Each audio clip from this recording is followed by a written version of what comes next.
नमस्कार, मैं doctor Rakesh research of astro में आपका स्वागत करता हूं। व्यक्तिगत कुंडली अध्ययन के इस क्रम में मैं आज आपके सामने एक नई कुंडली लेकर हाजिर हूं, जिसमें जातक का प्रश्न है, मेरा व्यापार कैसा चलेगा। आइए अब हम इस कुंडली का अध्ययन प्रारंभ करें। यह जातक पुरुष जातक है। इसका जन्म 29/5/1976 को शाम 7:10 पर असम के टिनसुका जिले में हुआ है। इनका जन्म रोहिणी नक्षत्र के चतुर्थ चरण में शुक्ल पक्ष की प्रतिपदा तिथि को हुआ है, अतः इनका जो चंद्रमा है वह अशुभ होगा। और इनका जो मूल प्रश्न है, व्यापार कैसा चलेगा। अभी इनकी वर्तमान आयु लगभग 43 ईयर्स है। अब लग्न पत्रिका में औरों की तरह जैसे हम अध्ययन करते हैं, लग्न, लग्नेश, कारक, चंद्रमा और बुध इनका कैसा है, सर्वप्रथम हम इसी का अध्ययन प्रारंभ करते हैं। अब लग्न पत्रिका में सब पहले हम लग्न में देखते हैं कि लग्न जो है धनु लग्न है। और धनु लग्न पे जो है धनु लग्न का जो लग्नेश है वो है गुरु, जो पंचम भाव में बैठ के नवम दृष्टि दे रहा है लग्न पर। अतः यहाँ पे हम कह सकते हैं लग्न पत्रिका में लग्न मजबूत हुआ, इस पे कोई और पाप प्रभाव नहीं दिख रहा है। अब जो है लग्नेश की स्थिति देखें। लग्नेश जो है लग्न पत्रिका में गुरु है, जो पंचम भाव में बैठा हुआ, यह ठीक है, परंतु यह राहु और केतु के एक्सेस में बैठा हुआ है और शनि से दशम दृष्टि प्राप्त कर रहा है। अतः यहाँ दो पाप ग्रहों की दृष्टि गुरु पर है, इसलिए हम जो लग्नेश को कुछ जो है कमजोर मान सकते हैं। लग्न, अब हम आ जाते हैं कारक पे। कारक यहाँ पे जो है सूर्य बनता है, लग्न का कारक सूर्य बनता है। सूर्य जो है षष्ठ भाव में गया है, सूर्य क्रूर ग्रह में आता है और 3, 6, 11 में जो क्रूर ग्रह आते हैं तो इनमें जो है इनके कारकत्व में वृद्धि होती है, ना कि कमी होती है। अतः यहाँ सूर्य की स्थिति हम जो है ठीक कह सकते हैं और सूर्य जो है की स्थिति हम यहाँ पे अच्छी बता सकते हैं। कारकता कह सकते हैं कि कारक जो है ठीक पोजीशन में है, तो कारक सही है। अब जो है चंद्रमा का देखते हैं कि चंद्रमा लग्न पत्रिका में कैसा प्रभाव रखता है। तो चंद्रमा जो है देखिए, चंद्रमा चूँकि यहाँ पे अशुभ है, इसलिए यह भी 3, 6, 11 में जाने पे इसका जो है दोष नहीं लगेगा। और चंद्रमा जो है 6वें भाव में है और यहाँ वह उच्च का है, तो अब इस पे जो है इसका मतलब इसके कार्यकर्तों की हानि नहीं होगी। हाँ, चंद्रमा यहाँ अस्त है, ऐसा हम जो है समझ सकते हैं। चंद्रमा यहाँ पे अस्त है तो थोड़ा बहुत जो है हो सकता है कि थोड़ा प्रभावित हो, लेकिन फिर भी जो है चंद्रमा को हम यहाँ ठीक मानेंगे। अब जो है बुध की स्थिति देखते हैं। यहाँ पे बुध जो है सूर्य और चंद्रमा, यहाँ दो पाप ग्रह है और शुक्र जो है एक शुभ ग्रह है और यहाँ पे बुध बैठा हुआ है। अतः इस पे जो है बुध भी यहाँ पे जो है पाप प्रभाव में आ जाएगा और जिससे कि क्या नाम है, इसके भी कार्यकर्ताओं की हानि यहाँ पे नहीं होगी। वैसे भी काल पुरुष में कुंडली में जो है बुध का यह स्वराशि होगा, इसलिए ऐसा कह सकते हैं कि बुध भी यहाँ पे ठीक है। अब इन चीज़ों को भी हम लग्न नवमांश पत्रिका में चेक करते हैं कि नवमांश पत्रिका में इनकी क्या स्थिति है। यहाँ पे देखिए लग्न 9 नंबर का था और इसका जो पंचमेश है मेष राशि नवमांश का लग्न बना हुआ है। अतः हम यहाँ कह सकते हैं कि नवमांश में भी लग्न ठीक है और लग्न में कोई पापी ग्रह नहीं है, ऐसा हम कह सकते हैं। अब जो है लग्नेश देखते हैं। लग्नेश की स्थिति, लग्नेश यहाँ पे गुरु है, जो यहाँ पे 2 पाप ग्रहों से पीड़ित था लग्न में। जो गुरु गया है यहाँ पे केंद्र में गया है, तो गुरु जो है यहाँ पे कुछ इम्प्रूवमेंट किया है, तो लग्नेश, इसका मतलब लग्नेश जो है यहाँ पे इम्प्रूव हुआ है नवमांश पत्रिका में। अब आगे कारक हमने देखा सूर्य जो है यहाँ 6वें भाव से द्वितीय भाव में गया है लग्न पत्रिका में। इसे हम बुरा नहीं कहेंगे, इसे हम ठीक ही समझेंगे। इसलिए जो है नवमांश पत्रिका में हम कह सकते हैं कि यहाँ सूर्य ठीक है। अब जो है चंद्रमा की स्थिति देखते हैं। चंद्रमा 6वें भाव में था लग्न पत्रिका में, यहाँ पे जो है केंद्र में आया। नवमांश में चंद्रमा स्वराशि का केंद्र में आया, इसलिए चंद्रमा को भी हम यहाँ पे ठीक कह देते हैं और मजबूत कह देते हैं। बुध को देखते हैं, बुध जो है, बुध नवांश पत्रिका में जो है 10वें भाव में है, नवांश पत्रिका में 10वां भाव है, 6वें से 10वें भाव में गया, तो बुध भी यहाँ पे सही कह सकते हैं। अब देखिए यहाँ पे अगर हम इनको जो है टोटल कंक्लूड करते हैं, हमने देखा लग्न सही मजबूत है, लग्नेश भी नवांश पत्रिका में जाके इम्प्रूव हो चुका है, कारक जो है मजबूत है, चंद्रमा जो है मजबूत है, बुध जो है मजबूत है।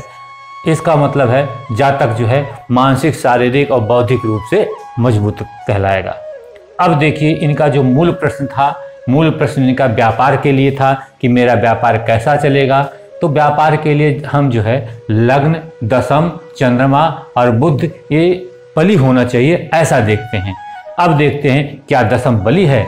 दशम जो है यहाँ पे जो दशम जो है, दशम पे किसी भी जो है दशम पे केवल जो है शनि की जो है तृतीय दृष्टि है, ये थोड़ा सा दशम को प्रभावित करेगा, और अन्यतः कोई भी जो है इसे पाप दृष्टि या पाप प्रभाव नहीं मिल रहा है। अतः और जो है जो बुध है, इसका जो है दशमेश है, वो अपने से नवम गया है, तो व्यापार की दृष्टि के लिए ये बुध जो है ठीक है। व्यापार का कारक बुध भी ठीक है और दशम भाव भी ठीक है, दशमेश भी ठीक है। अतः जातक व्यापार कर सकता है, व्यापार का काम ये कर सकते हैं। अब बड़े व्यापार के लिए अगर मान लीजिए बड़ा व्यापार करना है, तो बड़े व्यापार के लिए धन और लाभ के भाव को भी बली होना चाहिए। अब यहाँ पे देख लेते हैं धन और लाभ भाव क्या बली हैं। देखिए दशमेश जो है लाभेश लाभ धन भाव, धनेश अपने से सप्तम गया है, जो अपनी दृष्टि दे रहा है, तो धन भाव यहाँ पे बली कहलाएगा। परंतु जो दशमेश जो है अष्टम भाव में है और मंगल से यहाँ पे जो है युत है, इस कारण से इसमें कुछ जो है वीकनेस है, लेकिन फिर भी अपने भाव को ये बचा लेगा। धन की स्थिति ठीक कह सकते हैं। लेकिन अब धन के कारक भाव को देख लेते हैं।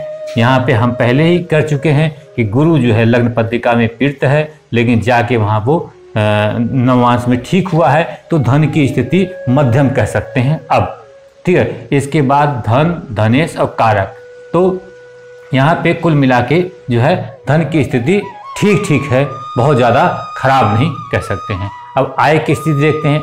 आय भाव में राहु एक पापी ग्रह है और मंगल की यहाँ पे दृष्टि है आय भाव पे। दो पापी ग्रहों का दृष्टि जो है आय भाव पे है। हाँ, गुरु की दृष्टि जरूर इसकी सप्तम दृष्टि है, ठीक है, लेकिन यहाँ पे जो आयस है, आयस शुक्र जो है यहाँ पे अस्त है और अपने से छटा गया है और लग्न से भी यह छटा गया है। इस कारण से और हम जो है यहाँ पे आय में थोड़ा अप एंड डाउन कैलकुलेट कर सकते हैं, जातक भले ही व्यापार करे। हाँ, नवांश पत्रिका में जो है आयस जो है शुक्र जो है अपने जो है द्वादश भाव में गया है, ये बात सही है, परंतु यहाँ पे ये वो यहीं पे कमजोर सिद्ध हो जाता है, क्योंकि ये अस्त है और छठवें भाव में भले ही स्वराशि गया हो, लेकिन वह 1 और 2 सूर्य और चंद्रमा यहाँ चूंकि अशुभ ग्रह हैं, तो 2 अशुभ ग्रहों से युत है और अस्त भी है और छठवें भाव में भी गया है। इसलिए जो है परिणाम शुक्र से रिलेटेड परिणाम यहाँ पे आने की संभावना कम है। ऐसा हम कह सकते हैं कि यहाँ पे जो है इनका जो है जो बड़े व्यापार के लिए जब जाएंगे, तो इनमें या व्यापार के लिए जाएंगे तो आय में अप एंड डाउन होना स्वाभाविक है। अब जो है इनके जो है मूल प्रश्न पे के आ जाते हैं और हम जन्म कुंडली के दशा अंतरदशा का अध्ययन करते हैं। अब देखिए जो इनकी जन्मकालीन दशा है, जन्मकालीन चंद्रमा में केतु की इनको जो है दशा मिली हुई है, तो चंद्रमा में केतु की दशा अंतरदशा मिली हुई है, तो चंद्रमा और केतु में ये यहाँ पे मानसिक रूप से थोड़े से प्रभावित तो होंगे। इनको थोड़ा सा रोग विरोग बचपन में, शुरुआती दौर में, बच्चेपन में थोड़ा जल्दी लग जाएगा, इन्फेक्शन की कुछ बीमारी हो सकती है, परंतु यहाँ पे केतु जो है अच्छा रिजल्ट देगा, क्योंकि यह केंद्र में बैठा हुआ है और यह त्रिकोण में बैठा हुआ केंद्र के स्वामी से युत है, इसलिए यहाँ पे केतु यहाँ पे अच्छा परिणाम देगा। तो कुल मिलाकर हम ऐसा कह सकते हैं कि ठीक जन्मकालीन दशा इनकी जो है ठीक रहने वाली है। अब वर्तमान दशा में आ जाते हैं। वर्तमान में इनको जो है शनि में शनि की दशा चल रही है। 17 अगस्त 2019 से 20 अगस्त 2022 तक की ये दशा मिलेगी। इसके पहले इनका गुरु में राहु की अंतर्दशा चल चुकी है 24/3/2017 से 17/8/2019 तक। अब देखने वाली बात है, सबसे पहले गुरु में राहु में इनकी दशा अंतर्दशा कैसी रहेगी। ठीक है, तो हम देखते हैं कि सबसे पहले क्या गुरु की महादशा इनके लिए फेवरेबल है व्यापार की दृष्टि से, ऐसा देखते हैं। तो हमने देखा कि गुरु यहाँ पे जो है लग्न में यहाँ पे पीड़ित है, 2 पाप ग्रहों से पीड़ित है, भले ही वह त्रिकोण में स्थित है। और बुध और गुरु की स्थिति हम जो है यहाँ देखते हैं नवमांश में, तो कुछ इम्प्रूव है। अब चूंकि व्यापार को बारीकी से इनके देखनी है, हमने जो है दशमांश कुंडली बना ली है। दशमांश कुंडली में जो गुरु है वो द्वादश भाव में जाके बैठा हुआ है। अतः हम कह सकते हैं कि जो है दशमांश कुंडली में जो गुरु द्वादश भाव में बैठा हुआ है, तो और गुरु लग्न में पीड़ित है और दशमांश में भी जो है स्थिति उसकी अच्छी नहीं है, कमज़ोर सिद्ध हुआ है। और जो अगर इसकी महादशा चलती है, गुरु की महादशा चलती है, तो गुरु व्यापार के भाव से, व्यवसाय के भाव से अष्टम है। तो इसलिए जो यह व्यापार के लिए यह दशा महादशा फेवरेबल नहीं होगी। अब अंतर्दशाओं की बात आ जाए। अंतर्दशा में हम राहु पहले ले लेते हैं, इसके एक पहले की अंतर्दशा और लेते हैं मंगल। और राहु मंगल इनका कैसा है ये देखने की बात है। अब राहु देखते हैं। राहु यहाँ पे बैठा हुआ है आय के भाव में। आय के भाव में बैठा हुआ है, यह शुक्र का फल देगा क्योंकि यह तुला राशि में है। क्योंकि शुक्र जो है यहाँ पे अच्छा नहीं है, यहाँ पे अस्त है, 6वें भाव में है, 2 पाप ग्रह से पीड़ित भी है। इसलिए जो है यहाँ पे शुक्र यानी राहु कोई अच्छा परिणाम देने में असमर्थ होगा। उसके साथ साथ एक प्रभाव आप देखिए कि यहाँ पे मंगल की जो है 4थी दृष्टि भी है, एक पाप प्रभाव। हाँ, गुरु जब राहु पाप प्रभाव में आ गया है, राहु अपना अच्छा प्रभाव नहीं दे पा रहा है, तो गुरु उसको सही नहीं कर सकता है, बल्कि वो नज़र बैठा होगा और देखेगा कि हम जो है समय आने पे हम इस क्षय की पूर्ति करेंगे। लेकिन जब राहु की अंतदशा चलेगी तो इसको जो है नुकसान ही होना तय है। यहाँ पे गुरु जो है रक्षा करने में असमर्थ है। हाँ, जब कभी फेवरेबल अंतर्दशा आएगी गुरु में तो वो आपको रिकवर तो कर सकता है, परंतु अभी नहीं कर सकता है। इसलिए कहा जा सकता है कि गुरु में राहु की अगर दशा आएगी तो आय इनका ठप हो जाएगा, आय इनका डाउन हो सकता है। क्यों? क्योंकि राहु जो फल देगा वो शुक्र का देगा और वह पाप प्रभाव में भी है मंगल के। तो इस कारण से इनका जो है व्यापार गुरु में राहु की अंतदशा 24/3/2017 से 17/8/2019 तक सही नहीं चलेगी। इसके पहले की एक अंतदशा देख लेते हैं कि क्या इसकी स्थिति है। अब देखिए, गुरु में इसके पहले जो है गुरु में मंगल की अंतदशा चली होगी। मंगल की पोजीशन देख लीजिए। मंगल यहाँ पे अष्टम भाव में बैठा हुआ, अपने नीचे राशि में बैठा हुआ। मंगल नवमांश कुंडली में अष्टम भाव में बैठा हुआ है, भले ही स्वराशि का बैठा हुआ है। ठीक है, तो मंगल जो है यहाँ पे, और जो है अगर दशमांश पत्रिका में देख लीजिए अंतर्दशा कैसे काम कर, ये भी यहाँ भी मंगल जो है अष्टम भाव में बैठा हुआ। अतः मंगल इनको जो है व्यापार में कोई लाभ नहीं देने वाला, इनके परिश्रम को लाभ को कम करने वाला होगा। क्यों? क्योंकि ये दशम से लाभ के भाव में बैठा हुआ है। इसलिए जो है ये, चूंकि ये मंगल यहाँ पे बुरा प्रभाव देगा, इसलिए मंगल की अंतदशा जैसे चली होगी 2017 से पहले, वैसे इनकी जो है लाभ जो है बिल्कुल ही डाउन हुआ हो गया। तो कह सकते हैं कि मंगल की अंतर्दशा में और राहु की अंतर्दशा में इनके जो है लाभ और इनका व्यापार प्रभावित हुआ होगा, व्यापार में बहुत डाउनफॉल आया होगा। अब हम जो है अध्ययन करते हैं आगे जो शनि में शनि की अंतदशा में। जब शनि में शनि की अंतदशा चली होगी, यह 17/8/2019 से स्टार्ट हो गई है, तो अब इनके मन में जो है अब यह कार्यों में परिश्रम इनका बढ़ गया होगा। इस अंतर्दशा में परिश्रम बढ़ गया होगा, छोटी यात्राएं बढ़ गई होंगी, यह अपने कुछ नौकरों की संख्या में या अपने अनुज की संख्या में इनके वृद्धि हो सकती है। और यह जो है परिवार को लेके और धन के लोग इनके अंदर जो है व्यग्रता होगी कि हम परिवार को अच्छे से रखें, धन ज़्यादा से ज़्यादा कमाएं। यह इनकी जो है मूल विचार इस समय चल रहे होंगे। व्यवसाय से संबंधित, धन से संबंधित, कुटुंब से संबंधित और इनके जो है छोटी यात्राओं से संबंधित, और जो है अपने छोटी यात्रा अपने अनुज से संबंधित इनके मन में जो है विचार चल रहे होंगे।